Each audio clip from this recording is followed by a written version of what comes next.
Nu zeg je, ik heb behandelingen, onder andere EMDR, dat is een therapie met oogbewegingen enzovoort. Maar dan moet je een punt aangeven wat jij wil zien veranderen. Dat punt geef je een 10 en dat wil je zien veranderen.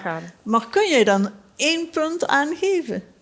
Welk punt was voor jou zodanig dat je dat een 10 of een 11 misschien zelfs gaf? Het moment dat ik te horen kreeg dat mijn filmpje tevoorschijn kwam. Dat is een momentopname in het huis van mijn moeder.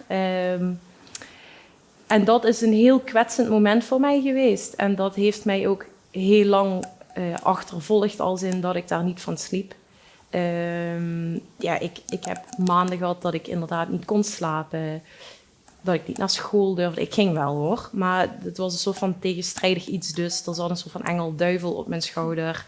Ga je weer social media starten? Ga je wel de politiek verder? Ga je op school? Ga je een nieuwe baan starten? Krijg je een nieuwe liefde? Moet je dat wel of niet gaan delen? Ja, want anders vertelt iemand anders jouw verhaal. En tegelijkertijd wil je ook gewoon je leven blijven leven. Wil je het volledige item bekijken? Ga dan naar een van onze kanalen.